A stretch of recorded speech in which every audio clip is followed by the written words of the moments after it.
Geezer Butler, the bassist for the legendary heavy metal band Black Sabbath, recently reflected on the group's classic works and addressed some common misinterpretations of their music.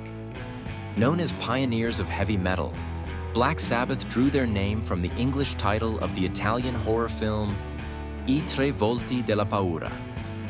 Their horror-themed lyrics and imagery often led to associations with Satanism, though the band's intent was frequently misunderstood. Butler clarified that their exploration of dark themes was more of a promotional strategy than a genuine alignment with the occult. In an interview with Life Minute, Butler revisited these themes while discussing his autobiographical book, where he mentioned certain Black Sabbath songs he found cringy. When prompted to name one, he cited Gypsy, a track he had written. He admitted to feeling uncomfortable listening to it, explaining, "Maybe because I wrote it, and I hate listening to stuff that I've written. Just the whole thing about it is weird." As the band's primary lyricist during their classic era, Butler was asked about his songwriting process. He reflected on how inspiration came more naturally in the early days, contrasting it with the challenging experience of writing for their final album, 13. "In the old days, yeah. But when we did the last album, 13, it was like pulling my hair out trying to think of some lyrics. Because when you're successful and you've got a house with the swimming pool out the back, it's hard to get inspired by things." One significant misinterpretation Butler addressed was the notion of Black Sabbath being tied to Satanism. He emphasized that this was far from the truth, highlighting his own Christian beliefs and the faith-oriented messages in some of their songs.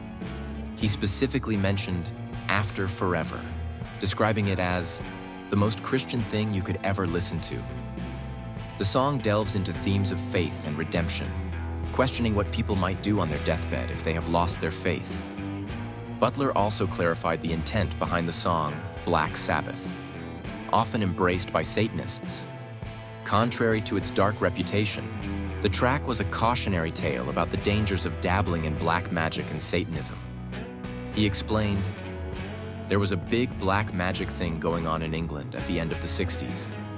Everybody was getting into black magic and Satanism.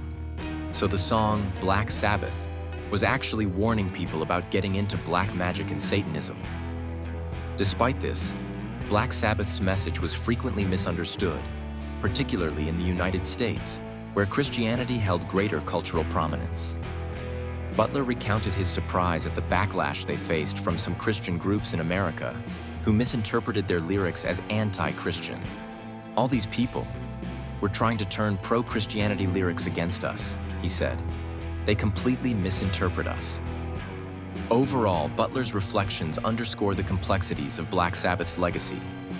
While the band's dark imagery and heavy sound fueled their reputation as a sinister force in music, their lyrics often conveyed thoughtful, faith-based, and cautionary messages. Butler's insights highlight how easily art can be misconstrued, particularly when provocative themes are involved.